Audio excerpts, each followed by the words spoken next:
കാര്യങ്ങൾ സംസാരിക്കുവാൻ, കേൾക്കുവാൻ ഒക്കെ അള്ളാഹു നമുക്ക് തൗഫീഖ് നൽകിയിരിക്കുകയാണ്. അൽഹംദുലില്ലാഹ്. ഇത് അവന്റെ അടുക്കൽ സ്വീകരിക്കപ്പെടുന്ന ഒരു സൽക്കർമ്മമായി അള്ളാഹു എന്നിൽ നിന്നും നിങ്ങളിൽ നിന്നും സ്വീകരിക്കുവാനാവട്ടെ. നമസ്കാരത്തിന്റെ പ്രാധാന്യത്തെ കുറിച്ചാണ് ബഹുമാന്യനായ KNM ജില്ലാ പ്രസിഡന്റ് എഞ്ചിനീയർ ഇസ്മായിൽ സാഹിബ് അവസാനം എന്നോട് സൂചിപ്പിച്ചത്. അസർബാങ്ക് കൊടുത്ത് നമസ്കരിക്കാത്ത അവസ്ഥയിലാണ് ഇരിക്കുന്നത്. അതുകൊണ്ട് തന്നെ ഈ ക്ലാസ് അധികം ദീർഘിപ്പിക്കേണ്ടി വരില്ല എന്ന് എനിക്കും നിങ്ങൾക്കും അറിയാം. ഏതായാലും ഈ ഒരു സന്ദർഭത്തിൽ ബന്ധങ്ങളുമായി പരാമർശിക്കുന്ന, അതിനെ അധികരിപ്പിക്കുന്ന രീതിയിലുള്ള ചില കാര്യങ്ങൾ പരാമർശിക്കുവാനാണ് ഞാൻ നിർദ്ദേശിക്കപ്പെട്ടിട്ടുള്ളത്. വളരെ ചുരുങ്ങിയ സമയം നമ്മൾക്ക് നേരത്തെ സൂചിപ്പിക്കപ്പെട്ടതുപോലെ ഇഹലോകത്തേക്കും പരലോകത്തേക്കും ഉപകരിക്കുന്ന രീതിയിൽ ചെറിയ ചില കാര്യങ്ങൾ വളരെ ഹ്രസ്വമായി പരാമർശിച്ചുകൊണ്ട് നമുക്ക് പെട്ടെന്ന് അവസാനിപ്പിക്കാം. ചായ നെയ്യപ്പമൊക്കെ കഴിക്കുന്നുണ്ട്, അതിൻ്റെ കൂടെ നടക്കട്ടെ. ഇതുപോലെ പ്രോഗ്രാം സംഘടിപ്പിക്കുക എന്ന് പറയുന്നത് വലിയ പ്രയാസമുള്ള കാര്യം നമുക്ക് എല്ലാവർക്കും അറിയാം. അതിലൊക്കെ ഈ സംഘാടകർ ആഗ്രഹിക്കുന്നത് ഒറ്റ കാര്യമാണ്, അള്ളാഹുവിന്റെ അടുക്കൽ നിന്നുള്ള പ്രതിഫലവും സംഘടനാ രംഗത്തുള്ള നമ്മുടെ ഒരു സജീവതയും അത് ആ അർത്ഥത്തിൽ ഉൾക്കൊള്ളുവാൻ, അതിനനുസരിച്ചുള്ള ഒരു മാറ്റം നമ്മുടെ ഈ പ്രദേശത്ത് ഉണ്ടാക്കിയെടുക്കുവാൻ നമ്മൾ ഓരോരുത്തരും പരിശ്രമിക്കുക. അള്ളാഹു നമ്മിൽ നിന്ന് സ്വീകരിക്കുമാറാവട്ടെ. മനുഷ്യൻ ഒരു സാമൂഹിക ജീവിയാണ്. നമുക്കാർക്കും ഒറ്റയ്ക്ക് ജീവിക്കുവാൻ സാധിക്കുകയില്ല. ചിലപ്പോ ചില യങ്സ്റ്റേഴ്സ് ആയ മക്കള് അവരൊക്കെ ചിലപ്പോ പറയും, എനിക്കിപ്പോ നിങ്ങളില്ലെങ്കിലും പ്രശ്നമൊന്നുമില്ല, ഞാൻ എൻ്റെ കാര്യം മാത്രം നോക്കാൻ മാത്രമൊക്കെ വളർന്നാണ്, അതുകൊണ്ട് ഉമ്മച്ചി അങ്ങനെ പറഞ്ഞാലും ഉപ്പച്ചി ഇങ്ങനെ പറഞ്ഞാലൊന്നും എനിക്ക് ബേജാറില്ല, എനിക്ക് ഒറ്റയ്ക്കന്നെ ജീവിക്കാൻ കഴിയുമെന്നൊക്കെ ചെറുപ്പക്കാര് ടീനേജ് ഒക്കെ വിട്ട് കിടന്ന കുട്ടികൾ ചിലപ്പോൾ പറയാറുണ്ട്. പക്ഷെ അതൊക്കെ ഒരു വെറും വർത്താനം എന്നുള്ളത് നമുക്കൊക്കെ അറിയാം. അന്ന് രാവിലെ മുതലുള്ള ഓരോ കർമ്മങ്ങൾ എടുത്താൽ പരസഹായം കൂടാതെ, പരാശ്രയം കൂടാതെ ഏത് പ്രായത്തിലും ഒരാൾക്ക് മുന്നോട്ട് പോകാൻ സാധിക്കും. ഇന്നിപ്പോ രാവിലെ നമ്മൾ എണീറ്റിട്ട് ആദ്യം ചെയ്തത് ബ്രഷ് ചെയ്യുക എന്ന കർമ്മമാണെങ്കിൽ ആ ബ്രഷ് അത് നമ്മളെ കയ്യിൽ പേസ്റ്റും ബ്രഷുമായി വായിൽ ഉപയോഗിക്കാവുന്ന രീതിയിൽ എത്തണമെങ്കിൽ എത്രയോ ആളുകളുടെ, നൂറുകണക്കിന് ആയിരക്കണക്കിന് ആളുകളുടെ പ്രവൃത്തിയുടെ റിസൾട്ടാണ് ബ്രഷായിട്ട് നമ്മളെ കയ്യിലെത്തുന്നത്. അത് കഴിഞ്ഞാൽ പിന്നെ നമ്മൾ ഉപയോഗിക്കുന്ന ഓരോ സാധനവും അങ്ങനെയാണ്. ഇപ്പൊ ഇവിടെ നമ്മൾ നിൽക്കുമ്പോൾ ഇരിക്കുമ്പോൾ എൻ്റെ മുന്നിൽ ഈ സ്പീച്ചിങ് സ്റ്റാൻഡ് ഉണ്ട്, ഈ പോഡിയം ഉണ്ട്, മൈക്കുണ്ട്, നിങ്ങൾ ഇരിക്കുന്ന ചെയറുണ്ട്, നിങ്ങളിപ്പോ കുടിച്ചുകൊണ്ടിരിക്കുന്ന ചായ ഉണ്ട്, കഴിച്ചുകൊണ്ടിരിക്കുന്ന കടിയുണ്ട്. ഇതൊക്കെ ഒരാളോ രണ്ടാളോ 10 ആളോ അല്ല, ഒരുപാട് ആളുകളുടെ കൂട്ടായ്മയാണ്. ഇങ്ങനെ ഒരു കൂട്ടായ്മയിലൂടെ അല്ലാതെ മനുഷ്യന് ജീവിക്കുവാൻ സാധിക്കില്ല. അപ്പോ ആ കൂട്ടായ്മയിൽ നമ്മൾ ഉണ്ടാക്കിയെടുക്കുന്ന ബന്ധങ്ങൾക്ക്, മനുഷ്യനും മറ്റുള്ളവരുമായുള്ള ബന്ധങ്ങൾ, ഒരു മുസ്ലിമിനെ സംബന്ധിച്ചിടത്തോളം ബന്ധങ്ങൾക്ക് ഒരുപാട് തലങ്ങളുണ്ട്. പണ്ഡിതന്മാർ വിശദീകരിക്കുന്നുണ്ട്. ഒന്ന്, അൽ മുസ്ലിമു മഅ റബ്ബിഹി, നമ്മൾ റബ്ബുമായിട്ടുള്ള ഒരു ബന്ധമുണ്ട്. രണ്ടാമത്തേത് അൽ മുസ്ലിമു മഅ നഫ്സിഹി, അവനവനോട് കാണിക്കേണ്ട ബന്ധം. മഅ വാലിദൈഹി, മാതാപിതാക്കളോടുള്ള ബന്ധം. മഅ സൗജതിഹി, ഇണ സ്പൗസുമായി, ഭാര്യ ഭർത്താവ്, ഭർത്താവ് ഭാര്യ, അവർക്കിടയിലുള്ള ബന്ധം. മഅ ഔലാദിഹി, അൽ മുസ്ലിം മഅ ഔലാദിഹി, മക്കളോടുള്ള ബന്ധം. മഅ അഖ്രിബായിഹി വസിർ റഹ്മ, ബന്ധുക്കളും അടുത്തവരുമായിട്ടുള്ള കുടുംബ ബന്ധം. ഏഴാമത്തേത് മഅ ജീറാനിഹി, അയൽപക്കവുമായിട്ടുള്ള ബന്ധം. എട്ടാമത്തേത് മഅ ഇഖ്വാനിഹി വ അസ്തിഖായിഹി, സുഹൃത്ത് ബന്ധം, നമ്മുടെ സുഹൃത്തുക്കളുമായുള്ള, ഫ്രണ്ട്സുമായുള്ള ബന്ധം. ഒൻപതാമത്തേത് മഅ അൽ മുജ്തമ, സൊസൈറ്റിയുമായുള്ള ബന്ധം. ഇതൊക്കെ ഒരു മുസ്ലിം എന്നുള്ള നിലക്ക് ബന്ധത്തിന്റെ 9 തലങ്ങൾ ഇപ്പൊ ഞാൻ ഇവിടെ പരാമർശിച്ചു. ഓരോന്നും ഖുർആനിലും ഹദീസിലും പരാമർശിച്ചിട്ടുള്ളത്. വിശദമായിട്ട് ഞാൻ പറയുന്നില്ല, ചില സൂചനകൾ മാത്രം നൽകാം. ഇപ്പോ ഒന്നാമത് നമ്മൾ പറഞ്ഞു റബ്ബുമായുള്ള ബന്ധം. അള്ളാഹു നമ്മെ സൃഷ്ടിച്ച് പറഞ്ഞയക്കുമ്പോ നമ്മളോട് ചില കരാറുകളുണ്ട്. അള്ളാഹു നമ്മിൽ ചില വിധികൾ നടപ്പിലാക്കിയിട്ടുണ്ട്. ആ വിധി സ്വീകരിക്കാം എന്ന് റബ്ബുമായുള്ള നമ്മുടെ ഒരു കരാർ. നമ്മുടെ സുഖത്തിലും സന്തോഷത്തിലും സംതൃപ്തിയിലും പ്രയാസത്തിലും അള്ളാഹുവിന്റെ പ്രവാചകൻ പഠിപ്പിച്ച മനോഹരമായ ഒരു വചനമുണ്ട്. അജബല്ലി അംറിൽ മുഅ്മിൻ, വിശ്വാസിയുടെ കാര്യം അത്ഭുതമാണ്. ഇന്ന അംറുഹു കുല്ലുഹു ഖൈർ, അവന്റെ എല്ലാ കാര്യങ്ങളും അവന് ഖൈറാണ്. ഇന്ന അസാബത്തുഹു സറായ്, അവനൊരു നന്മ ബാധിച്ചാൽ ശക്കറ, അവൻ അതിന് അള്ളാഹുവിനോട് നന്ദി കാണിക്കും. ഫകാന ഖൈറൻ ലഹു, അത് അവന് ഖൈറായി മാറും. വഇൻ അസാബത്തുഹു ദറായ്, നമുക്കറിയാം സന്തോഷം ഉണ്ടായാൽ, ജോലിയിൽ പ്രമോഷൻ ഉണ്ടായാൽ, ശമ്പളം കൂടിയാല്, ബിസിനസ്സിന് മെച്ചുണ്ടായാല്, മകന് ജോലി കിട്ടിയാല്, മകളെ കല്യാണം നടന്നാല് അതൊക്കെ നല്ല കാര്യമാണ്. അതിന് നമ്മൾ ശുക്ർ കാണിക്കും. ഫകാന ഖൈറൻ ലഹു, അത് അവന് ഖൈറ.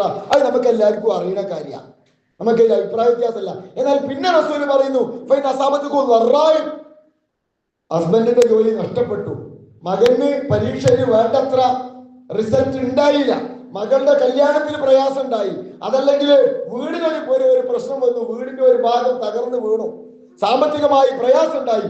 അങ്ങനെ ഉണ്ടായാലോ അതൊരു വിശ്വാസത്തോളം വല്ലാത്ത സങ്കടകരമാണോ, അവര് പ്രയാസമാണോ? അവിടെയാണ് അവൻ അവൾ ക്ഷമിക്കുന്നു. ഇത് അള്ളാഹു നേരത്തെ എനിക്ക് തീരുമാനിച്ചു വെച്ചിട്ടുള്ളതാണ്. ജീവിതം എന്ന് പറഞ്ഞാൽ സുഖം മാത്രമല്ല ദുഃഖവും ഉണ്ടാകും, ഇറക്കം മാത്രമല്ല കയറ്റവും ഉണ്ടാകും, സംതൃപ്തി മാത്രമല്ല പ്രയാസങ്ങൾ ഉണ്ടാകും.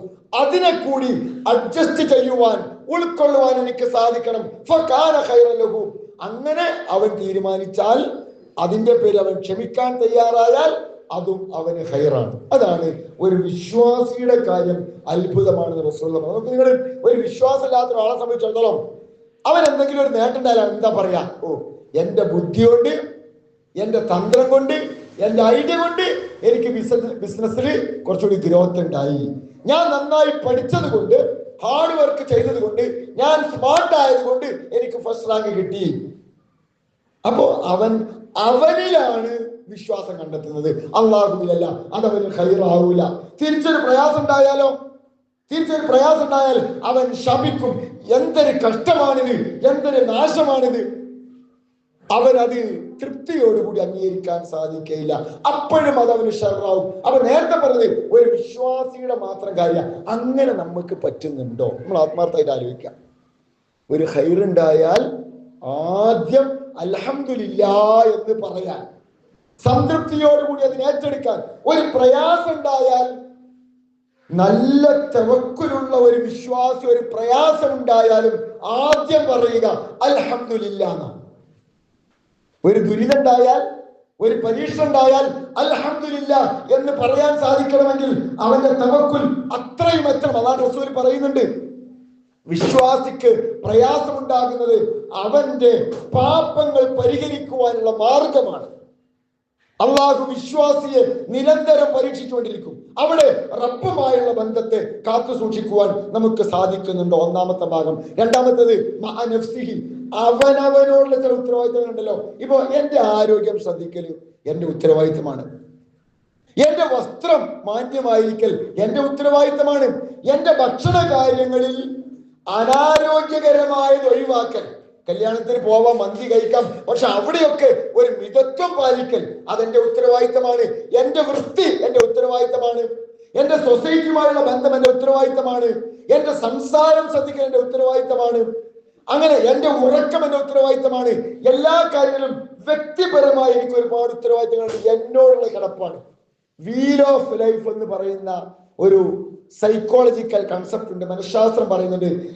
ഒരു മനുഷ്യന്റെ ജീവിത ചക്രം, നമ്മൾ ഒരു ചക്രത്തെ ഒരു വൃത്തത്തെ എടുത്തിട്ട് നടുക ഒന്ന് വരച്ചാൽ അത് പകുതിയും പകുതിയായി, വീണ്ടും ഒന്നുകൂടി വരച്ചാൽ 4 പാർട്ടായി, വീണ്ടും 2 വര കൂടിയിട്ട് 8 പാർട്ടാകും.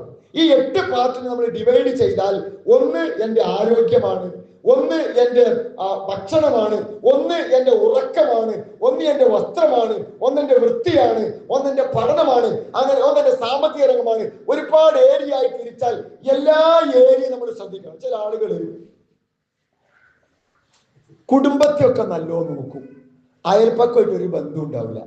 വേറെ ചില മനുഷ്യന്മാരുണ്ട്, നാട്ടുകാരുടെ മുമ്പിൽ ഓൻ ഭയങ്കര ഉഷാറാണ്, മോമാക്ക, ഓ എന്താ നല്ല മനുഷ്യനല്ലേ, വായിൽ കൈയിട്ടാ കടിക്കൂല. പക്ഷെ പൊരീക്ക് ചെന്ന് നോക്കണ്ടേ മോമാക്കാന്റെ സ്വഭാവം മനസ്സിലാക്കുക.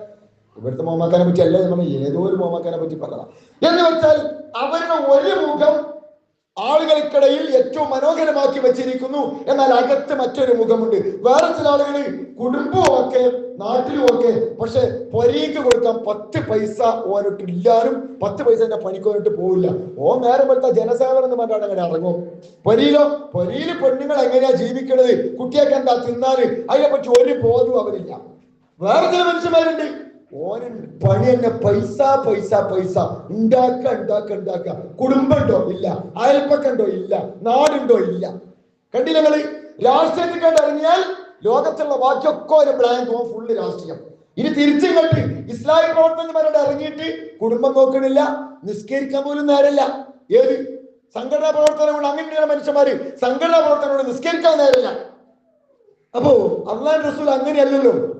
അള്ളാഹു റസൂല് പറഞ്ഞൊരു വചനമുണ്ട്, ഇന്നലെ റബ്ബിക അലൈക ഹക്ക്, നിന്റെ റബ്ബിനോട് നിനക്ക് കടപ്പാടുണ്ട്. വലിയ ജസദിക അലൈക ഹക്ക്, നിന്റെ ശരീരത്തോട് നിനക്ക് കടപ്പാടുണ്ട്. വലിയ അഖിലിക ദൗജിക അലൈക ഹക്ക്, ഭാര്യയോടുള്ള കടപ്പാടുണ്ട്. ഭാര്യക്ക് കിട്ടേണ്ടത് ഭാര്യക്ക് കൊടുക്കണം, മക്കൾക്ക് കിട്ടേണ്ടത് മക്കൾക്ക് കൊടുക്കണം, സാമ്പത്തികമായിട്ട് കിട്ടേണ്ടത് അതിന് സമയം കൊടുക്കണം.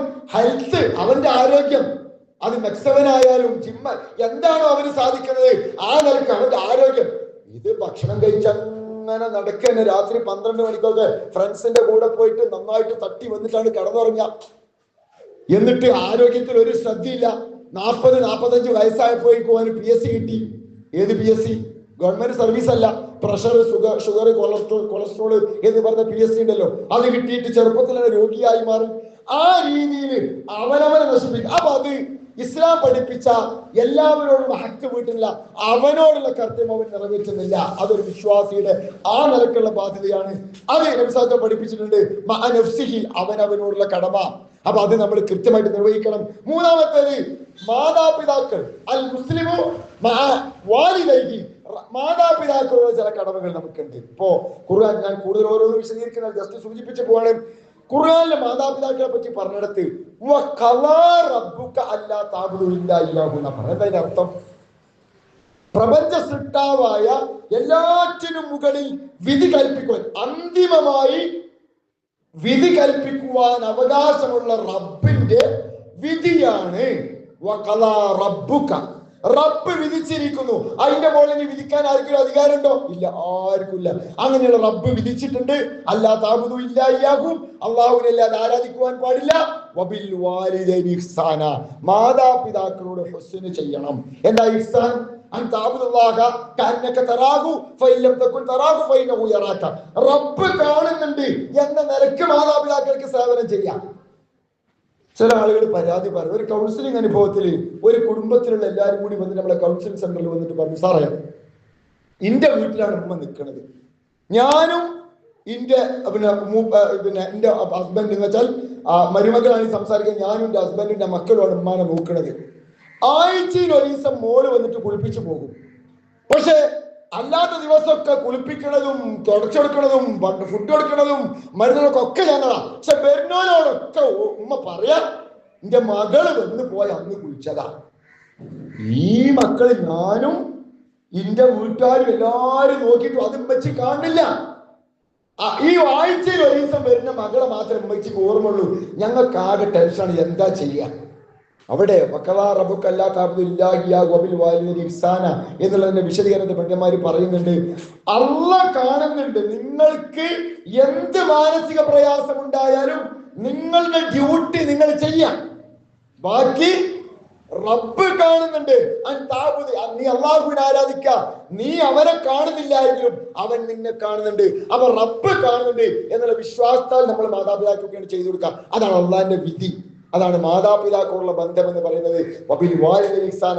മറ്റൊരിടത്ത് മാതാപിതാക്കളെ കുറിച്ച് ഖുർആൻ പറഞ്ഞത് വവസ്സൈനൽ ഇൻസാന എന്നാണ്.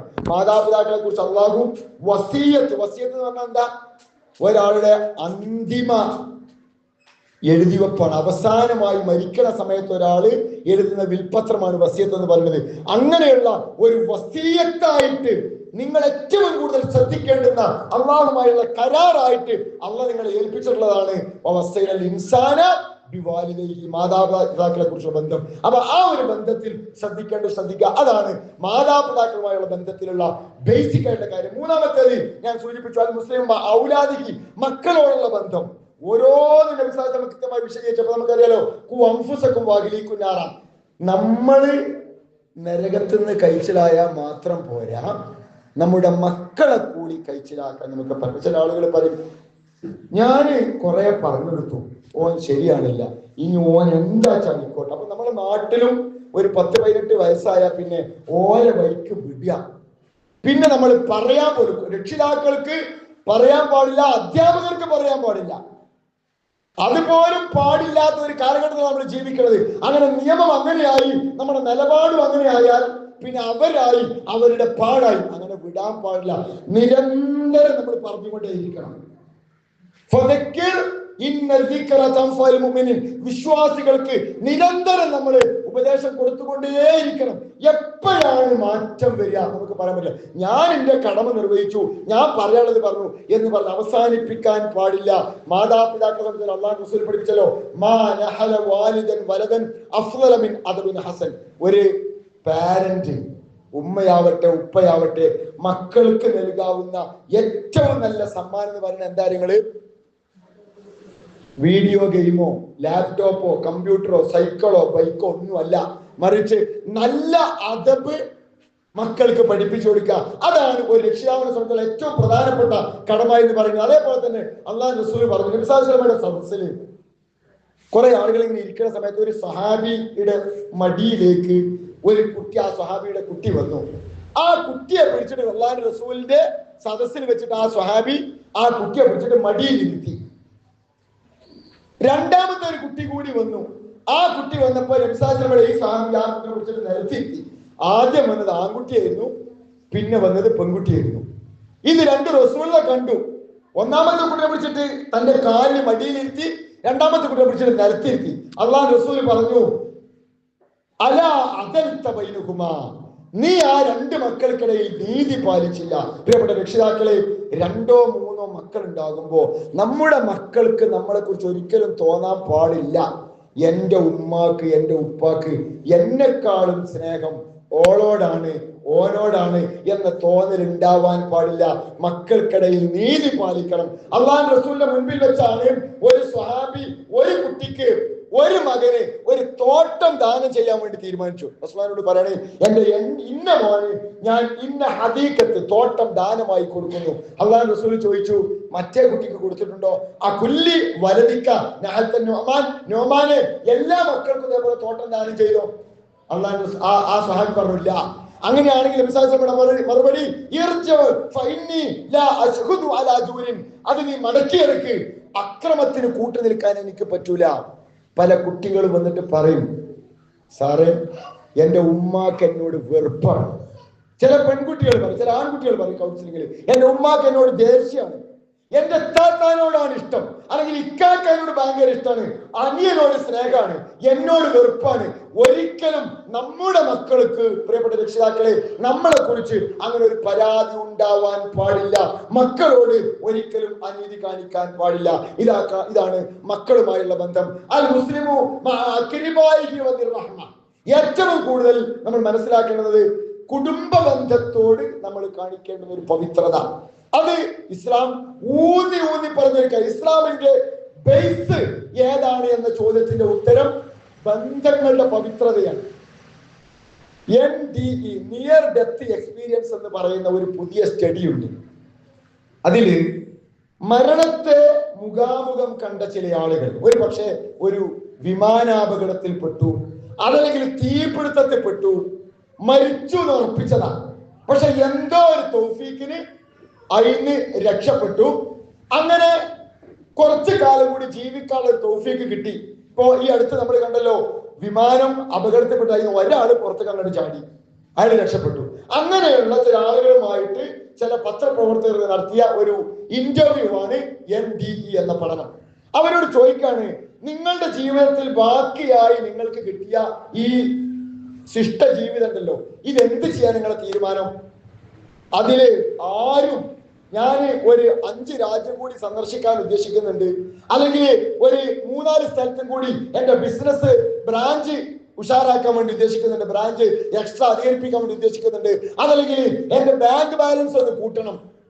ഇതൊന്നും ആരും പറഞ്ഞ, എല്ലാവരും പറഞ്ഞ കാര്യങ്ങള്, എല്ലാവരും പറഞ്ഞത് ഇനി ബാക്കിയുള്ള ജീവിതം എന്റെ കുടുംബത്തിന് വേണ്ടി, എന്റെ ബന്ധുക്കൾക്ക് വേണ്ടി, ഞാനുമായി ഏറ്റവും അടുത്ത് പെരുമാറുന്ന എന്റെ മാതാപിതാക്കൾക്കും മക്കൾക്കും ഭാര്യക്കും അല്ലെങ്കിൽ ഭർത്താവിനും സ്പൗസിന് വേണ്ടി ചെലവഴിക്കാൻ ഞാൻ തീരുമാനിച്ചു. എന്ന് വെച്ചാൽ അടിസ്ഥാനപരമായി ഏറ്റവും പ്രധാനപ്പെട്ട കാര്യം നമ്മുടെ ബന്ധങ്ങളാണ്. എല്ലാം കഴിഞ്ഞു മടങ്ങുമ്പോൾ അറിയാം വീടാണ് ലോകം, വലിയ ലോകം എന്ന് കവി പാടിയത് അതാണ്. എവിടൊക്കെ പോയാലും, ഊട്ടിയിൽ പോയാലും, കൊടൈക്കനാലിൽ പോയാലും, മസിനഗുഡി വഴി യാത്ര ചെയ്താലും എല്ലാം കഴിഞ്ഞ് തിരിച്ചു വരുമ്പോ ഏറ്റവും സന്തോഷം ഉണ്ടാവും എപ്പോഴാറിയോ? മസിനഗുഡിയിൽ നിൽക്കുമ്പോഴല്ല, കൊടൈക്കനാലിൽ പോകുമ്പോഴല്ല, ബാംഗ്ലൂർ വിസിറ്റ് ചെയ്യുമ്പോഴല്ല, അവിടെ പോയിട്ട് തിരിച്ച് പൊരിയിൽ വന്നിട്ട് ഷർട്ട് അടിച്ചിട്ട് നിൽക്കുമ്പോഴുള്ള സുഖം ഉണ്ടല്ലോ, പരീക്ക് തിരിച്ചു വരുമ്പോഴാണ് ഏറ്റവും സുഖം. എല്ലാം കഴിഞ്ഞു മടങ്ങുമ്പോഴറിയാം വീടാണ് ലോകം, വലിയ ലോകം. അതിനെ കുറിച്ചാണ് വിശുദ്ധ ഖുർആൻ സംസാരിച്ചത്, നബി സല്ലല്ലാഹു അലൈഹി വസല്ലം വിശദീകരിച്ചത്. ആ ബന്ധങ്ങളെ നമ്മൾ എത്രത്തോളം പ്രാധാന്യത്തോടെ കാണണം. ഇസ്ലാമിന്റെ 1ാമത്തെ ഹിജ്റ അബിസീനിയയിലേക്ക് അവിടെ ചെല്ലുന്ന സമയത്ത് ഹിറക്കൽ ചക്രവർത്തിയുടെ മുമ്പിൽ അബൂ സുഫിയാൻ പരാതിയായിട്ട് ചെന്നു ഇസ്ലാമിനെതിരെ, മുസ്ലിങ്ങൾക്കെതിരെ. അങ്ങനെ അവിടെ ഹിർക്കൽ ചക്രവർത്തി ചോദിക്കുന്നുണ്ട്, ഇവർ ചെയ്ത തെറ്റെന്താണ്, ഇവരുടെ പ്രവാചകൻ പറയുന്ന കാര്യങ്ങൾ എന്തൊക്കെയാണ്. ആ സമയത്ത് അവിടെയുള്ള രാജാവിനോട് പറഞ്ഞു കൊടുക്കുന്ന കാര്യമുണ്ട്. എന്താ നിങ്ങളുടെ നബി പറയുന്നത്? അതിന് പറയുന്ന മറുപടി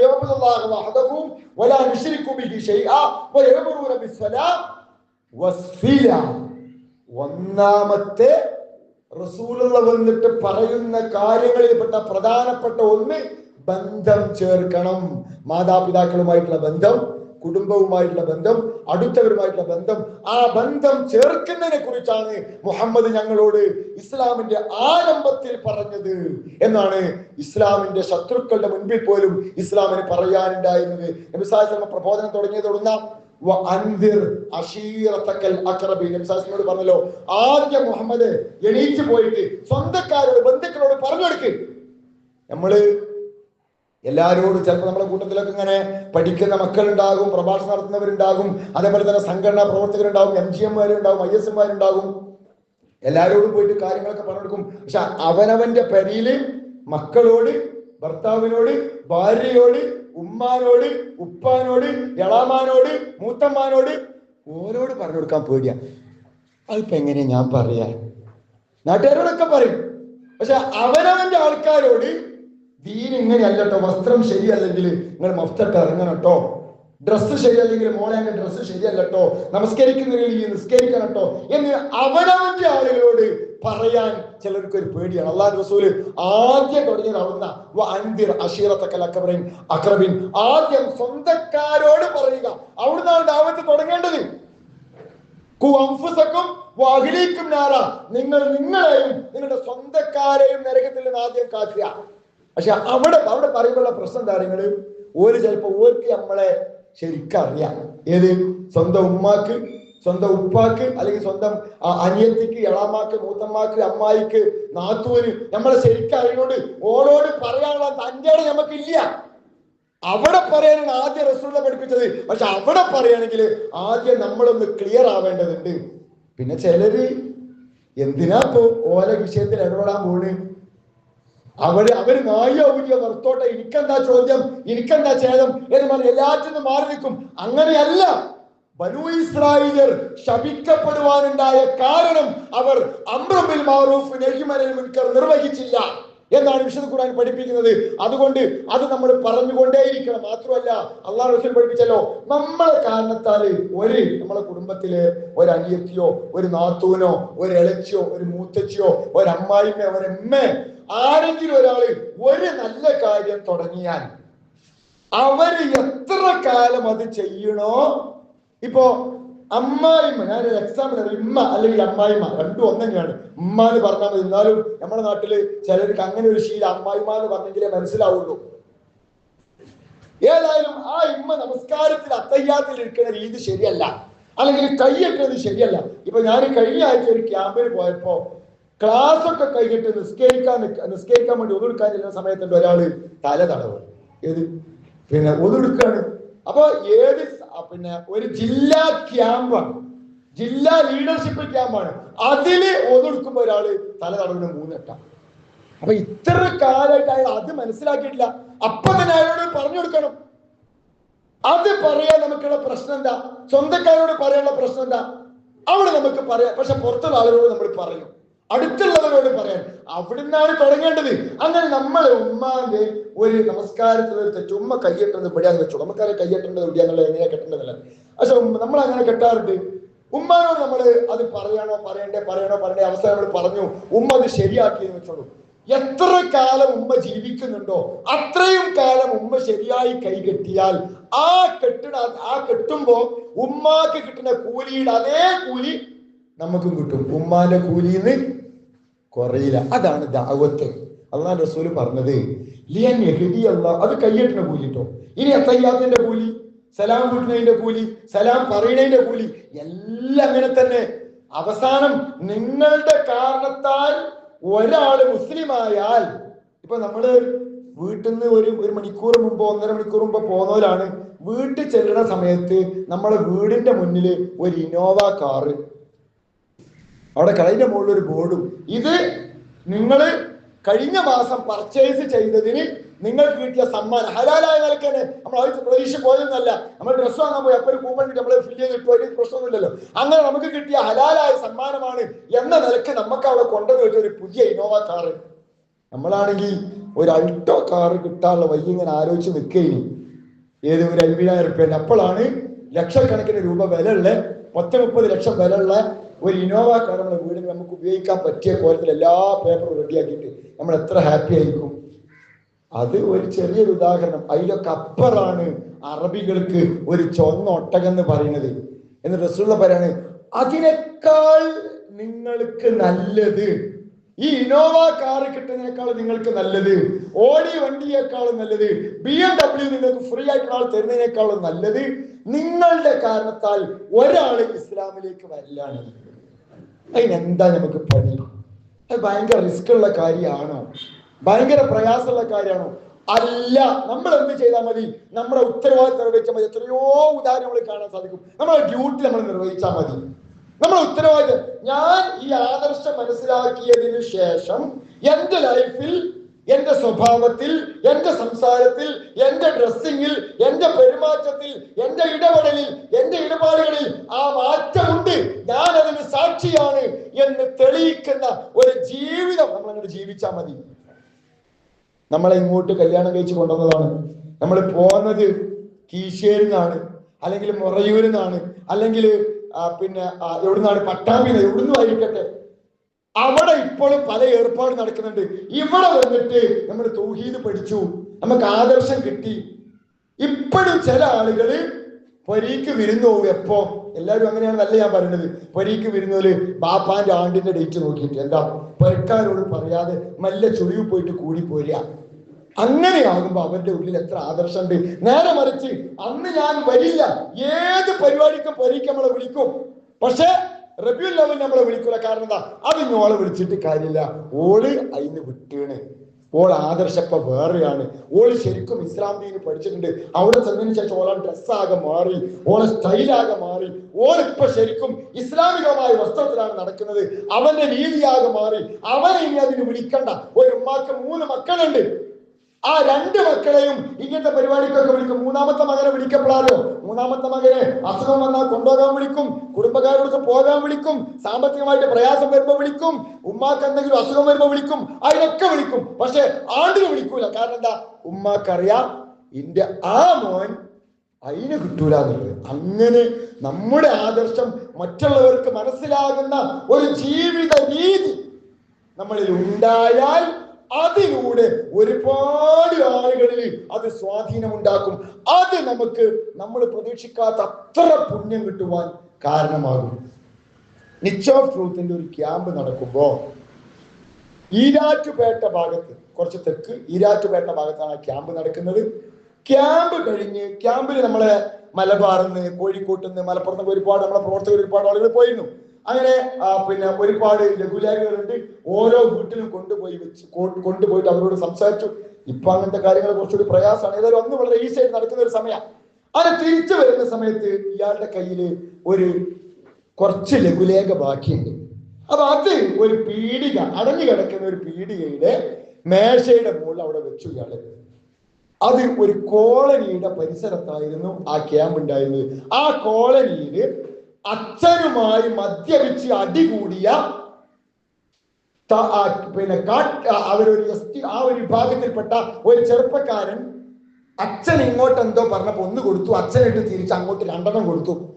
അത് കൊടുത്തിട്ട് വീട്ടിൽ നിന്ന് ഇറങ്ങിയിട്ട് ഈ ടേബിളിന്റെ മുകളിൽ വന്നിരിക്കുക. ഇവൻ കോളേജിൽ പഠിച്ച് വായിക്കാൻ അറിയുന്നത് കൊണ്ട് ഈ കടലാസ് എടുത്ത് ഇങ്ങനെ വായിച്ചു നോക്കിയപ്പോ അതിൽ പറയുന്നത് ഒരു ആയത്തിന്റെ പരിഭാഷ, നീ അവരോട് ചേ എന്ന് പോലും പറയരുത്, എളിമയാൽ കാരുണ്യത്തിന്റെ ചിറകിനെ നീ അവർക്ക് താഴ്ത്തി കൊടുക്കുക എന്നൊക്കെയുള്ള അവന്റെ മനസ്സിനെ സ്പർശിക്കുന്ന ചില വാക്കുകൾ അവൻ വായിച്ചു. ഇത് കണ്ടപ്പോ അവരിങ്ങനെ ആലോചിച്ചു, പടച്ചോനെ ദൈവമേ, എന്താ ഞാൻ ഈ വായിച്ചത്? എന്റെ അച്ഛന് രണ്ടെണ്ണം കൊടുത്തിട്ടാണല്ലോ ഞാൻ വരുന്നത്. ഇവൻ അത് പല തവണ ആവർത്തിച്ച് വായിച്ചു. അതിന്റെ താഴെ എറണാകുളം നിച്ചിന്റെ അഡ്രസ് ഉണ്ടായിരുന്നു. അവിടെ പോയി ഡീറ്റെയിൽ ആയിട്ട് ഇതിനെ കുറിച്ച് മനസ്സിലാക്കി അവിടെ താമസിച്ച് പഠിച്ചു. അവൻ ഇസ്ലാമിലേക്ക് കടന്നു വന്നു. അവൻ വന്നു എന്ന് മാത്രമല്ല, വീട്ടിൽ പോയിട്ട് സ്വകാര്യമായി നമസ്കരിച്ചപ്പോ അത് വീട്ടുകാർ കണ്ടു. അവരിവനെ വാച്ച് ചെയ്യാൻ വേണ്ടി തുടങ്ങി.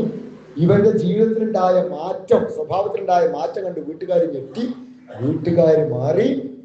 ആ കോളനിയിൽപ്പെട്ട 10-60 ആളുകൾ ഒന്നിച്ച് മാറി.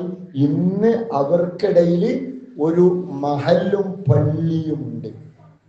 ഈ ചെറുപ്പക്കാരൻ നാളെ പരലോകത്ത് വരിക. അവൻ ഈ കടലാസ് അവിടെ വെച്ച് പോന്നിട്ടേ ഉള്ളൂ.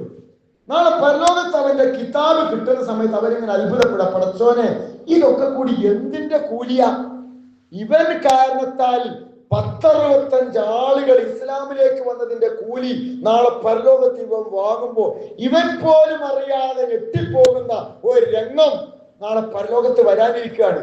അള്ളാന്റെ റസൂലിന് കിട്ടാൻ പോകുന്ന കൂലി എത്രയാ? ഈ ദാവത്ത് നടത്തിയ ആളുകൾ കിട്ടാൻ പോകുന്ന കൂലി എത്രയാ? നമ്മൾക്ക് ഓരോരുത്തർക്കും അങ്ങനെയാണെങ്കിൽ കിട്ടാൻ പോകുന്ന കൂലി എത്രയാണ്? പ്രിയപ്പെട്ട സഹോദരങ്ങളെ, സഹോദരിമാരെ, ആ രീതിയിൽ നമ്മുടെ ഉത്തരവാദിത്തം നമ്മൾ നിർവഹിക്കുക എന്നുള്ളതാണ്. അതിൽ നമ്മൾ ബന്ധങ്ങളെ നമ്മൾ അതിനുവേണ്ടിയാണ് ഉപയോഗിക്കുന്നത്. ബന്ധം നമ്മൾ അത്രയും പവിത്രമായിട്ടാണ് ഇസ്ലാം കാണുന്നത്. അള്ളാഹുവിന്റെ പ്രവാചകൻ പഠിപ്പിച്ചത് അർറഹ്മു മുഅല്ലഖും ബിൽ അർശ്, ബന്ധങ്ങളെ അള്ളാഹു ചേർത്തിരിക്കുന്നത് അർശിലാണെന്നാണ്. അർശിൽ കൊണ്ടുപോയി കെട്ടിയേക്കാം. എന്നിട്ടോ തഖൂലു മൻ വസലനി വസലഹുല്ലാഹ് വമൻ ഖതഅനി ഖതഅഹുല്ലാഹ്, എന്നെ ചേർത്തവൻ അള്ളാഹു ചേർക്കും, എന്നെ മുറിച്ചവനെ അള്ളാഹു മുറിക്കും. അങ്ങനെ ബന്ധം നാളെ പരലോകത്ത് നമുക്ക് അനുകൂലമായും പ്രതികൂലമായും സാക്ഷി പറയും. ആ രീതിയിലുള്ള ഒരു നാളിൽ ബന്ധത്തെ ചേർത്തവരാണോ നമ്മള്, ബന്ധത്തെ മുറിച്ചവരാണോ നമ്മള്? ചില ആളുകൾ പറയാം, ഒരു പാലട്ടാൽ അങ്ങോട്ടും ഇങ്ങോട്ടും കിടക്കണ്ടേ, ഓലോട് ഞാൻ എങ്ങനെ നിന്നാലും ഒരു വരങ്ങത്തിലേ നിൽക്കുള്ളൂ, അപ്പൊ പിന്നെ ഞാനും കൊള്ളി മുറിച്ച്. അങ്ങനെ കൊള്ളി മുറിക്കാനല്ല റസൂൽ പറഞ്ഞത്. ലൈസൽ വാസിലു ബിൽ മുകാഫി, ഇങ്ങോട്ടുള്ള മാതിരി അങ്ങോട്ടും എന്ന് പറയുന്നവനല്ല ബന്ധം ചേർക്കുന്നവൻ. വലാകിനൽ വാസിൽ അല്ലദീ ഇദാ ഖതഅത റഹ്മഹു വസലഹ, ഇങ്ങോട്ട് മുറിക്കാൻ ശ്രമിച്ചാലും അങ്ങോട്ട് ചേർക്കാൻ തയ്യാറാവുക, അവനാണ് യഥാർത്ഥത്തിൽ ബന്ധം ചേർക്കുന്നവൻ. നമ്മൾ ചില ആളുകളൊക്കെ, ചില ഉമ്മമാരെ കാണാം, മക്കളോട് അങ്ങോട്ട് ക്ലാസ് കൊടുക്കും. മക്കൾക്ക് ഏത് അയലോക്കക്കാരുമായിട്ട് എന്തെങ്കിലും ഒരു പ്രശ്നം ഉണ്ടായാല് ഇനി ഓരോട് തീർച്ചാൻ പോകണ്ട, ഓരോട്ട് നമ്മൾ തെറ്റില്ല എന്ന് പറഞ്ഞ് കുട്ടികളുടെ മനസ്സിൽ പോലും വിഷം കുത്തിവെക്കുന്ന രക്ഷിതാക്കളുണ്ട്. ഒരു സാധാരണ പറയാറുണ്ട്, നമ്മൾ ഈ റോഡിൽ ഉണ്ടാകുന്ന വളവുകളിലൊക്കെ അപകടങ്ങൾ ഉണ്ടാകും. എന്നാൽ മനുഷ്യ ശരീരത്തിൽ ഒരു വളവുണ്ട്. മനുഷ്യ ശരീരത്തിലെ വളവ് എന്ന് പറയുന്നത് അപകടങ്ങൾ ഇല്ലാതാക്കുന്ന വളവാണ്. റോഡിലെ വളവ് അപകടമുണ്ടാക്കുന്നതാണെങ്കിൽ മനുഷ്യ ശരീരത്തിലെ ഈ വളവ് അപകടമില്ലാതാക്കുന്ന വളവാണ്. ഏതാണ് ആ വളവ്? ആ വളവാണ് പുഞ്ചിരിയുടെ വളവ്. ചിരിക്കുമ്പോ ഒരാളോട് നമ്മൾ ഒന്ന് ചുണ്ട് വളക്കാണ്. ചിലര് ചിരിക്കാൻ തയ്യാറാവില്ല. ഓ ഭയങ്കര സീരിയസാ, ഞാൻ പന്തിര ഓരോട് ചിരിക്കണത്, അല്ലെ ഞാൻ പന്തിര ഓരോട് ചിരിക്കണത്, എന്നിട്ട് ഇപ്പൊ ഇങ്ങനെ അഹങ്കാരമായിട്ട് നടക്കുക. അള്ളാഹ് റസൂലിനെ പറ്റി സഹാബാക്കൾ പറഞ്ഞത്, ഞങ്ങൾ റസൂലിനെ പുഞ്ചിരിക്കുന്ന മുഖത്തോടു കൂടി അല്ലാതെ കണ്ടിട്ടേ ഇല്ല. ഫലാക്കത്തിൽ വജിക്ക് സദക്ക, അതൊരു പുണ്യമാണ്. അപ്പൊ ആ പുഞ്ചിരി, മക്കളോട് ചിരിക്കാത്ത രക്ഷിതാക്കളുണ്ട്. ഒരിക്കൽ ഒരു മോൻ വന്നിട്ട് ഉമ്മാനോട് പറയാണ്, ഉമ്മച്ചേ ബാപ്പച്ചി ചിരിക്കണത് ഞാൻ കണ്ടിവിടുന്ന് പള്ളിക്കുന്ന കമ്മിറ്റിയിൽ മീറ്റിംഗ് നടക്കുമ്പോൾ ബാപ്പച്ചി ചിരിച്ചു. അപ്പൊ ആദ്യമായിട്ട് കാണാ ബാപ്പച്ചി ചിരിക്കണത്. നമ്മൾ ചിരിക്കുന്നത് കാണാൻ മക്കൾക്ക് അവകാശമുണ്ട്. അവരുടെ മുമ്പിൽ ഇവിടെ ചിരിക്കാൻ തയ്യാറാവണം. അവിടെ നമ്മളെ ജാടയും ആമ്പാവും അല്ല കാണിക്കേണ്ടത്. അള്ളാഹു റസൂലിനെ ചിരിക്കുന്നവരായിട്ടല്ലാതെ നബി സഹാബാക്കളെ കണ്ടിട്ടില്ല എന്ന് പറയുമ്പോൾ അത്രയും ബന്ധം നബി സല്ലല്ലാഹു അലൈഹി വസല്ലമ തന്റെ സഹപ്രവർത്തകരുമായി കാത്തു സൂക്ഷിച്ചിരുന്നു എന്നാണല്ലോ അതിന്റെ അർത്ഥം. ആ രീതിയിലുള്ള ബന്ധമാണ് നമ്മൾ മറ്റുള്ളവരായിട്ട് നിലനിർത്താൻ വേണ്ടി ശ്രമിക്കേണ്ടത്. ബന്ധം മുറിക്കുന്നതിനെ കുറിച്ച് സംസാരിച്ച പറഞ്ഞത്, ലാ യദ്ഖുലുൽ ജന്ന ഖാതിഉ റഹ്മിൻ, ബന്ധം മുറിക്കുന്നവൻ സ്വർഗത്തിൽ തന്നെ കടക്കൂല എന്നുള്ളത്. അത്രയും ഗൗരവത്തോടു കൂടി നബി സല്ലല്ലാഹു അലൈഹി വസല്ലമ ബന്ധത്തെ കുറിച്ച് സംസാരിച്ചിട്ടുണ്ട്. അപ്പൊ ഇത്തരം കാര്യങ്ങളിൽ നമ്മൾ സൂക്ഷിക്കേണ്ടുന്ന സൂക്ഷ്മത. അപ്പൊ ഇങ്ങനെ നമ്മൾ കാര്യങ്ങൾ ചെയ്യുമ്പോൾ നമ്മൾ ചിലപ്പോ സൊസൈറ്റിയിലേക്ക് ചില ആളുകൾ, ഞാൻ നേരത്തെ സൂചിച്ചല്ലോ, ഇങ്ങനെ ഇതൊക്കെ മാറിയിട്ട് അവനവന്റെ ലോകത്ത് മാത്രം, എന്റെ ജോലി, എന്റെ കുടുംബം, വേറൊരാളെ വിഷയത്തിൽ ഒന്നും അങ്ങനെ എന്നിട്ട് അവര് ന്യായം പറയും, ഞാൻ എന്തിനാ ഓരോ വിഷയത്തിൽ ഇടപെടാൻ പോണേ? ഒരു പ്രബോധകൻ മറ്റുള്ളവരുടെ വിഷയത്തിൽ നന്മക്ക് വേണ്ടി ഇടപെടണം. അള്ളാഹു റസൂലിനും വേണമെങ്കിൽ ആ ഗുഹയിൽ ഇരുന്നാ പോരായിരുന്നോ? ഇറാ ഗുഹയിൽ ഇരുന്നാ പോരായിരുന്നു? അതല്ലല്ലോ റസൂൽ ചെയ്തത്. അവിടെ നിന്ന് വഹി കിട്ടിയപ്പോ സൊസൈറ്റിയിലേക്ക് ഇറങ്ങി ഇടപെടുമ്പോഴോ പലരും വിമർശിക്കും. അള്ളാഹു റസൂൽ പഠിപ്പിച്ചത്, അൽ മുഅ്മിനുല്ലദീ യുഖാലിതു നാസ വയസ്ബിറു അലാ അദാഹും അഫ്ളു മിനൽ മുഅ്മിനില്ലദീ ലാ യുഖാലിതു നാസ വലാ യസ്ബിറു അലാ അദാഹും. ആളുകളുമായി ഇടപെടാതെ മാറി നിൽക്കുന്ന വിശ്വാസിയേക്കാൾ അള്ളാഹ്ക്ക് ഇഷ്ടം ആളുകളുടെ ഇത്തരം വിഷയത്തിൽ ഇടപെടുന്ന വിശ്വാസിയാ. നമ്മൾ എന്താ ചിലരെ കുറിച്ച് പറയല്? നമ്മള് ഓള് നല്ലോളാ. എന്താ ഓള് നല്ലോളാ എന്നുള്ളതിന് അടയാളം? അല്ല, ഓ നല്ലോന എന്താ അടയാളം? ഓ വേറെ കാര്യത്തിൽ ഒന്നും ഇടപെടൂല, ഓന്റെ കാര്യമായിട്ട് അങ്ങനെ പോയിക്കോളും. അതാണോ ഒരാളുടെ നന്മ? ഒരാൾക്കൊരു പ്രയാസം. ഇപ്പൊ നമ്മൾ ഒരു വർഷം അങ്ങനെ മാറിക്കൊണ്ടിരിക്കാം. ഒരു ബൈക്ക് പണ്ടൊക്കെ നമ്മൾ പറഞ്ഞിട്ടുണ്ട്, മുംബൈയിലും അതേപോലെ ഡൽഹിയിലും ഒക്കെ ഒരു ബൈക്ക് ആക്സിഡന്റ് ഉണ്ടായിട്ട് ഒരു ചെറുപ്പക്കാരൻ റോഡിൽ വീണാൽ ചോര വാർന്ന് മരിച്ചു പോകുമായിരുന്നു. ആരും ഇടപെടൂല. പക്ഷെ മലയാളക്കാർ അങ്ങനെ ആയിരുന്നില്ല. എന്നാൽ ഇന്ന് നമുക്കും പേടിയാ. നമ്മൾ എന്ത് ചെയ്യൂല? ഇത്തരം കാര്യങ്ങൾ പണ്ടൊക്കെ നമ്മളെ നാട്ടിൽ ബൈക്കിന് കൈയാട്ടിയാൽ ഏത് കുട്ടികളെ നമ്മൾ കയറ്റും. പക്ഷെ ഇപ്പൊ നമുക്ക് പേടിയായി. കാരണം എന്താ? കേട്ടിയാൽ ഓന്റെ ബാഗിൽ എന്താന്ന് നമ്മക്ക് അറിയില്ല. ഇപ്പൊ ഇവിടുന്ന് ഗൾഫ് പോകുമ്പോ എല്ലാരും പൊതി കൊണ്ടുപോയിട്ടില്ലല്ലോ, ആരോഗ്യക്കാരന്റെ പൊതി, നാട്ടുകാരുടെ പൊതിയൊക്കെ. പക്ഷെ ഇപ്പൊ എന്തായി? ആ കൊണ്ടോണ പൊതിയിൽ പോത്തർച്ചയാന്ന് പറഞ്ഞിട്ട് വെച്ച് കെട്ടിയത് വേറെ പൊടിയാണ്. അങ്ങനെ കുടുങ്ങിയപ്പോ ചതിക്കപ്പെട്ടവർ നമ്മളെ കയ്യിൽ നിന്ന് മാറി നിൽക്കേണ്ട അവസ്ഥ. അപ്പോ ഇടപെടണ്ട എന്നല്ല അതിന്റെ അർത്ഥം, സൂക്ഷ്മത വേണം. സൂക്ഷ്മതയോടും നമ്മൾ ഇടപെടണം. അൽ മുഅ്മിനുല്ലദീ യുഖാലിതു നാസ, ജനങ്ങളുടെ വിഷയത്തിൽ ഇടപെടുന്ന വിശ്വാസിയാണ് അള്ളാഹ്ക്ക് ഇഷ്ടം. ആരെക്കാൾ? ഒന്നിലും ഇടപെടാതെ മാറി നിൽക്കുന്ന വിശ്വാസിയേക്കാൾ. അപ്പൊ നമ്മൾ തിന്മക്കെതിരെ പ്രതികരിക്കണം, നന്മക്ക് വേണ്ടി പ്രവർത്തിക്കണം, അംറുൽ ബിൽ മഅറൂഫ് നിർവഹിക്കണം, നഹ്യു അനിൽ മുൻകർ നിർവഹിച്ചുകൊണ്ടേയിരിക്കണം. ഇല്ല എങ്കിൽ നമ്മളെ അള്ളാഹു ഈ ഭൂമിയിൽ അങ്ങോട്ട് കൊണ്ടേയിട്ട് ഇതിന് പകരം അള്ളാഹു ഇതൊക്കെ ചെയ്യണ വേറൊരു ടീമിനെ കൊണ്ടുവരും എന്നാണ് അള്ളാഹു റസൂൽ പഠിപ്പിച്ചത്. ഇനി നമ്മള് തെറ്റി ഓള് അല്ലെങ്കിൽ ഓന് അവര് മറ്റേ ടീം മറ്റേ കുടുംബക്കാർ നമ്മൾ തെറ്റി, അള്ളാഹു റസൂൽ പറഞ്ഞു 3 ദിവസത്തിലകം ആ തെറ്റ് നീണ്ടു നിൽക്കാൻ പാടില്ല. 3 ദിവസം കഴിഞ്ഞാൽ അവരിങ്ങോട്ട് മിണ്ടുന്നില്ലെങ്കിൽ നമ്മൾ അങ്ങോട്ട് ചെന്നിട്ട് അങ്ങോട്ട് ചെന്ന് സലാം പറഞ്ഞ് മിണ്ടാൻ നമ്മൾ തയ്യാറാവണം. അവിടെ നമുക്ക് ഒരു നഷ്ടമില്ല. അത് നമ്മൾ മനസ്സിലാക്കേണ്ടത്. ചിലര് ചോദിക്കുക, ഓ നട്ടലുണ്ടെങ്കിൽ അതിന് പോയിരുന്നോ? ഓക്ക് തൻ്റെ ഇടണ്ടോ? തൻ്റെ എന്ന് പറഞ്ഞത് ഓരോട് തെറ്റി ഇങ്ങോട്ട് തിരിഞ്ഞ് നടക്കലല്ല. ഓല നേരെ അങ്ങോട്ട് ചെന്നിട്ട് ഓരോട് പുഞ്ചിരിച്ചിട്ട് അവരോടുള്ള പ്രശ്നം പറഞ്ഞു തീർക്കലാണ് തൻ്റെ ഇടം. അള്ളാന്റെ പ്രവാചകൻ സല്ലല്ലാഹു അലൈഹി വസല്ലമയേക്കാൾ തൻ്റെ ഇടമുള്ളവർ ആരാണുള്ളത്? ആ റസൂൽ പറയാണ്, 3 ദിവസം നിങ്ങളോട് ഇങ്ങോട്ട് മിണ്ടുന്നില്ലെങ്കിൽ നിങ്ങൾ അങ്ങോട്ട് ചെന്ന് മിണ്ടി. നിങ്ങള് അഹങ്കാരം കാണിച്ചാൽ അള്ളാഹ് നിങ്ങളെ താഴ്ത്തും. നിങ്ങൾ വിനയം കാണിച്ചാലോ അള്ളാഹു നിങ്ങളെ ഉയർത്തും. അതുകൊണ്ട് നമുക്ക് ഉയരണോ, നമുക്ക് വിജയിക്കണോ എങ്കിൽ നമ്മൾ വിനയം കാണിക്കുക. നമ്മൾ വിനയം കാണിച്ചാൽ അള്ളാഹ് നമ്മളെ ഉയർത്തും. നല്ല മാങ്ങുള്ള മാവുകൾ കണ്ടില്ല? നല്ല മാങ്ങുള്ള മാവ് എങ്ങനെയാ? അതിന്റെ കൊമ്പ് ഇങ്ങനെ താഴെ നിൽക്കുക, വെയിറ്റുണ്ട്. നേരെ വെച്ച് അതിൽ എല്ലാ മാങ്ങയും പറിച്ചാലോ ആ മാവിന്റെ കൊമ്പ് മേലേക്ക് അഹങ്കാരത്തോടെ പൊങ്ങി നിൽക്കും. നമ്മളെ ഉള്ളില് എൽമും അതേപോലെ അള്ളാഹിനെ കുറിച്ചുള്ള പേടിയൊക്കെ ഉണ്ടാവുമ്പോ നമ്മൾ താഴ്ന്നു നിൽക്കുക വേണ്ടത്, വിനയപ്പെടാണ് വേണ്ടത്. നമ്മൾ അഹങ്കരിക്കുന്നു എന്ന് പറയുന്ന അർത്ഥം നമ്മൾ തനി ഫൂളാണ്, അന്തമില്ലാത്തവരാണ്. അതുകൊണ്ട് അഹങ്കാരത്തെ മാറ്റിവെച്ച് നമ്മൾ വിനയം കാണിക്കുക. മാത്രമല്ല അല്ലാഹു റസൂൽ പഠിപ്പിച്ചു, ലാ തദ്ഖുലുൽ ജന്ന ഹത്താ തുഅ്മിനു. നിങ്ങൾ വിശ്വാസിയാകുന്നത് വരെ നിങ്ങൾ എന്ത് ചെയ്യൂല? നിങ്ങൾ സ്വർഗത്തിൽ കടക്കൂല. വലാ തുഅ്മിനു ഹത്താ തഹാബു.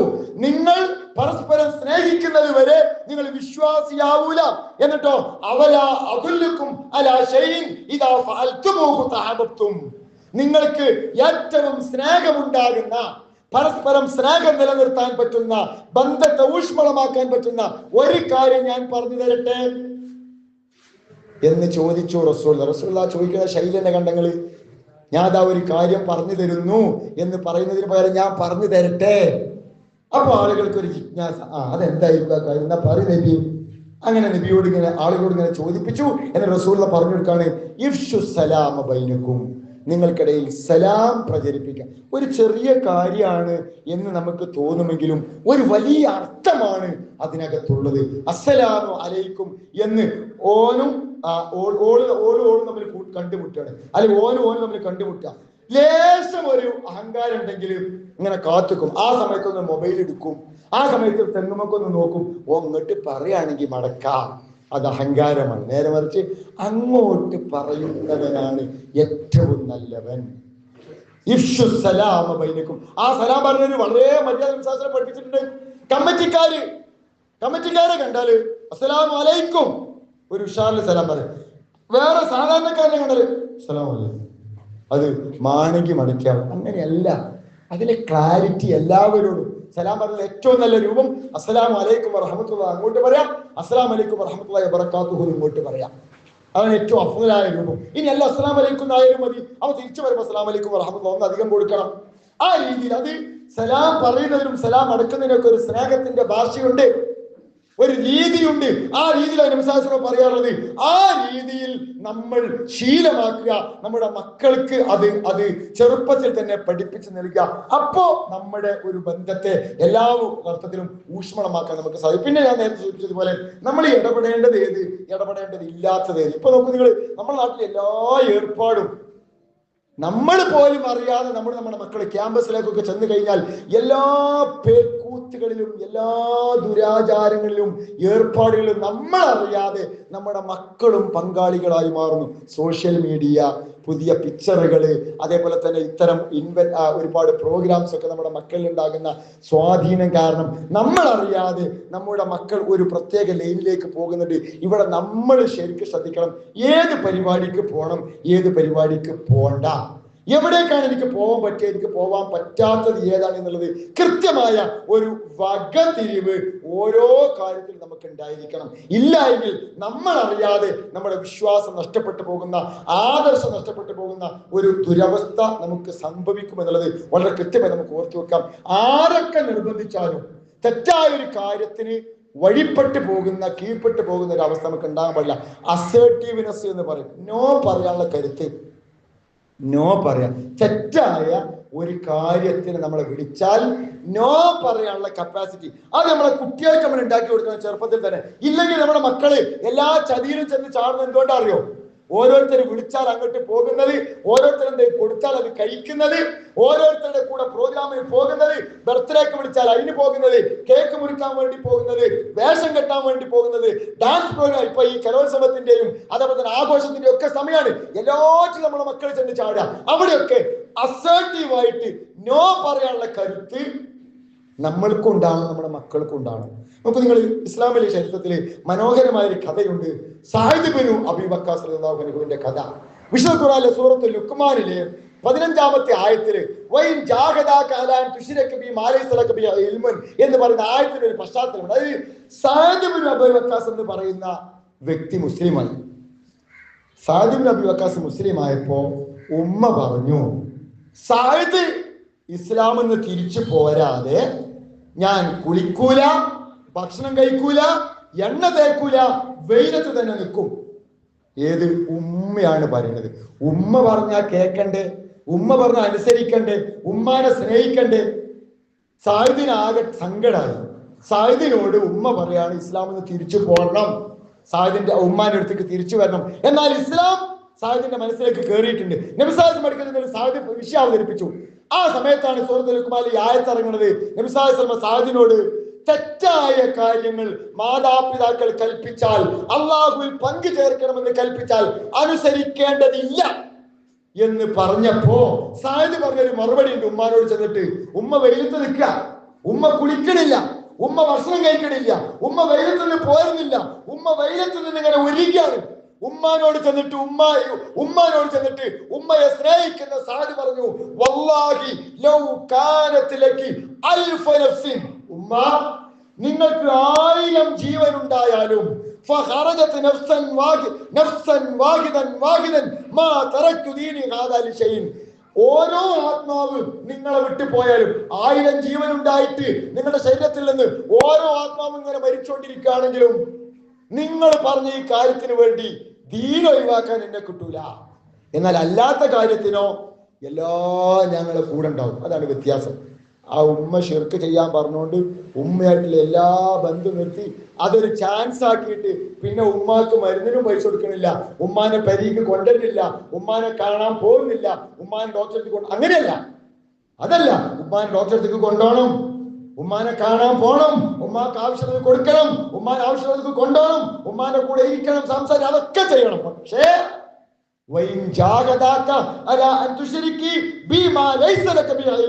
നിനക്ക് അറിയാത്ത ഒരു വിഷയം അല്ലാഹുവിൽ പങ്കു ചേർക്കാൻ വേണ്ടി ഉമ്മ നിന്നോട് പറഞ്ഞാൽ അത് നീ അനുസരിക്കണ്ട. ഇതാണ് ഇസ്ലാമിന്റെ പോളിസി. ബന്ധങ്ങളെ ചേർക്കുക, ബന്ധത്തിന്റെ പവിത്രത മനസ്സിലാക്കുക, ബന്ധത്തെ ചേർത്ത് നിർത്തുക. അർശിനോളം അല്ലാഹു ചേർത്ത് വെച്ച ബന്ധത്തെ നാം ചേർത്ത് നിർത്തുക. പക്ഷെ ആ ബന്ധത്തിന്റെ പേരിൽ നമ്മുടെ വിശ്വാസത്തെ നമ്മൾ കളഞ്ഞു കുളിക്കാൻ പാടില്ല.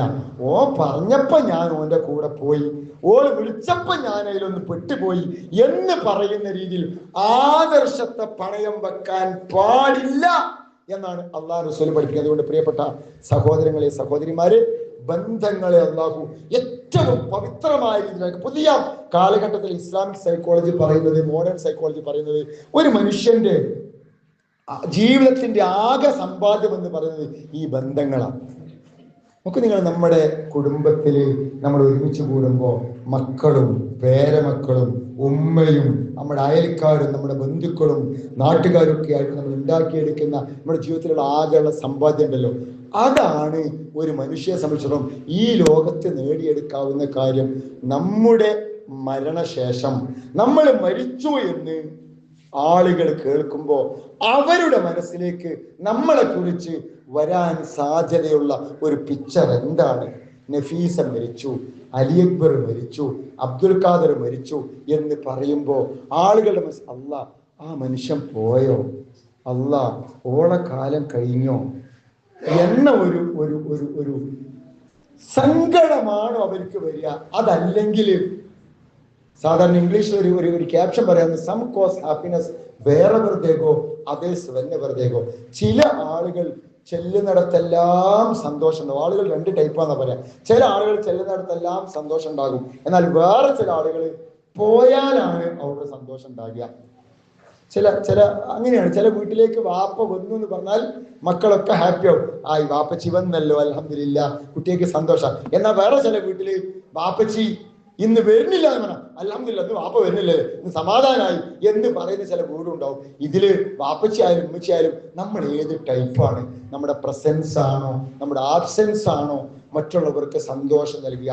നമ്മുടെ ബിഹേവിയർ, നമ്മുടെ ആറ്റിറ്റ്യൂഡ്, നമ്മുടെ പേഴ്സണാലിറ്റി, നമ്മുടെ സംസാര രീതി, നമ്മുടെ പെരുമാറ്റം, നമ്മൾ ആളുകൾക്ക് മുഖം കൊടുക്കുന്നത്, നമ്മുടെ സ്വഭാവത്തിൽ ഉണ്ടാകുന്ന മാറ്റങ്ങൾ, ഇതൊക്കെയാണ് ആളുകൾ നമുക്ക് മാർക്കിടുന്ന കാര്യം. അങ്ങനെ ആളുകൾ മാർക്കിടുമ്പോൾ ആളുകളുടെ മനസ്സ് നമുക്ക് എത്ര മാർക്കുണ്ട് അതുകൂടി അള്ളാഹുവിന്റെ അടുക്കൽ പരിഗണിക്കപ്പെടും എന്നാണ്. ബന്ധങ്ങളെ പരിഗണിക്കണം എന്ന് പറഞ്ഞതിന്റെ അർത്ഥം. ഈ ബന്ധങ്ങളെ പരിഗണിക്കേണ്ടത് പരലോകത്തേക്ക് ഉണ്ടാക്കാനായിരിക്കണം, ഒരിക്കലും കോട്ടമുണ്ടാക്കാനായിരിക്കരുത്. അതുകൊണ്ട് മരിച്ചു പോകുന്ന സമയത്ത് നമ്മളെ കുറിച്ച് എത്ര ആളുകൾ നല്ലത് പറയും, ആ രീതിയിൽ എത്ര സൗഹൃദത്തെ, എത്ര സുഹൃത്ത് വലയത്തെ, എത്ര ബന്ധത്തെ പോസിറ്റീവായ നിലക്ക് നമ്മൾ ഉണ്ടാക്കി വെച്ചിട്ടുണ്ട് എന്നൊരു കണക്കെടുപ്പ്, എന്നൊരു വിചാരണ, എന്നൊരു ആത്മവിമർശനം. ഹാസിബു ഖബല അൻ തുഹാസബു, നിങ്ങൾ വിചാരണ ചെയ്യപ്പെടുന്നതിന്റെ മുൻപ് നിങ്ങൾ സ്വയം ഒന്ന് വിചാരണ നടത്തി നോക്കുക. അള്ളാഹ് തുലാസിലിട്ട് നമ്മളെ തൂക്കും. അതിന്റെ മുമ്പ് നമ്മളൊന്ന് തൂക്കി നോക്കുക. എൻ്റെ വാക്ക് ഓക്കെയാണോ? എൻ്റെ നോട്ടം ഓക്കെയാണോ? എൻ്റെ സംസാരം ഓക്കെയാണോ? എൻ്റെ സാമ്പത്തിക ഇടപാട് ഓക്കെയാണോ? എൻ്റെ അയൽപക്ക ബന്ധം ഓക്കെയാണോ? എൻ്റെ ഭക്ഷണ രീതി ഓക്കെയാണോ? എൻ്റെ ആരോഗ്യശീലം ഓക്കെയാണോ? എൻ്റെ നമസ്കാരം ഓക്കെയാണോ? അങ്ങനെ ഓരോന്നും നമ്മളൊന്ന് സ്വന്തം തൂക്കി നോക്കുക. അങ്ങനെ തൂക്കുമ്പോ എൻ്റെ നമസ്കാരത്തില് 100-ൽ എനിക്ക് എത്ര മാർക്കുണ്ട്, എൻ്റെ സാമ്പത്തിക ഇടപാടുകൾക്ക് 100-ൽ എനിക്ക് എത്ര മാർക്കുണ്ട്, എൻ്റെ ഖുർആൻ പാരായണത്തില് 100-ൽ എനിക്ക് എത്ര മാർക്കുണ്ട്, എൻ്റെ അയൽപ്പക്കക്കാരുള്ള ബന്ധത്തില് 100-ൽ എനിക്ക് എത്ര മാർക്കുണ്ട്. അങ്ങനെ ഓരോന്നിനും മാർക്കിട്ട് അള്ളാഹു റസൂലിനോട് ചോദിച്ചല്ലോ ചില സ്വഹാബാക്കള്, അയലോക്കത്തെ ഒരു പെണ്ണുണ്ട്, നല്ലോണം നിസ്കരിക്കും, എല്ലാ ഇബാദത്ത്, പക്ഷെ അയലോക്കക്കാരായിട്ടൊക്കെ എന്നും പ്രശ്നമാണ്. അള്ളാഹു റസൂൽ പറഞ്ഞത് വഹിയ ഫിന്നാർ, ഓൾ നരകത്തിലാണെന്ന. വേറൊരു പെണ്ണുണ്ട്, ഫർള് നിസ്കരിക്കും, കുറച്ച് സദക്ക കൊടുക്കും, നോമ്പും ഫർളൊക്കെ ചെയ്യും, പക്ഷെ അയലോക്കക്കാരൊന്നും ശല്യം ചെയ്യൂല, നല്ലത് മാത്രമേ ചെയ്യൂ. അള്ളാഹു റസൂൽ പറഞ്ഞു വഹിയ ഫിൽ ജന്ന, അവള് സ്വർഗത്തിലാണ്. നമ്മൾ നരകത്തിലോ സ്വർഗത്തിലോ എന്ന് തീരുമാനിക്കുന്നതിൽ നമ്മുടെ ബന്ധങ്ങൾക്കുള്ള പങ്ക് ചെറുതല്ല, വലുതാണ്. അതുകൊണ്ട് ബന്ധങ്ങളുടെ പവിത്രതയെ പരിഗണിക്കുക, അതിനെ നിലനിർത്തുക, അതിലുള്ള പോരായ്മകൾ പരിഹരിക്കുക, അള്ളാഹുവോട് പ്രാർത്ഥിക്കുക. അള്ളാഹു നമ്മളിൽ നിന്നും വന്നുപോയ എല്ലാ തെറ്റുകുറ്റങ്ങളും നമുക്ക് വിട്ടുപുറത്ത് മാപ്പാക്കി തെരുമാറാവട്ടെ. അമ്പിയാക്കളുടെയും ഔലിയാക്കളുടെയും ശോതാക്കളുടെയും സാലികളുടെയും കൂട്ടത്തിൽ അള്ളാഹു നമ്മയും അവന്റെ ജന്നാത്തുൽ ഫിർദൗസിൽ ഒരുമിച്ച് കൂട്ടി അനുഗ്രഹിക്കുമാറാവട്ടെ. ബന്ധങ്ങളിലുള്ള പോരായ്മകൾ പരിഹരിക്കുവാനും പവിത്രമായ ബന്ധങ്ങൾ അള്ളാഹു മുതൽ ഇങ്ങോട്ടുള്ള എല്ലാ ബന്ധങ്ങളിലും സൂക്ഷ്മത പുലർത്തുവാനും അങ്ങനെ ബന്ധങ്ങളുടെ പവിത്രത നിലനിർത്തി സ്വർഗാവകാശിയാകുവാനും അള്ളാഹു നമുക്ക് തൗഫീഖ് നൽകി അനുഗ്രഹിക്കുമാറാവട്ടെ. അല്ലാഹുമ്മ അഗ്ഫിർ ലിൽ മുഅ്മിനീന വൽ മുഅ്മിനാത്ത് വൽ മുസ്ലിമീന വൽ മുസ്ലിമാത്ത് അൽ അഹ്യാഇ മിൻഹും വൽ അംവാത്ത് إنك مجيب الدعوات ويا قاضي الحاجات. اللهم أجرنا من النار، اللهم أجرنا من النار، اللهم أجرنا من النار. اللهم لا تزغ قلوبنا بعد إذ هديتنا وهب لنا من لدنك رحمة. اللهم ربنا آتنا في الدنيا حسنة وفي الآخرة حسنة وقنا عذاب النار. آمين برحمتك يا أرحم الراحمين. والحمد لله رب العالمين. السلام عليكم ورحمة الله.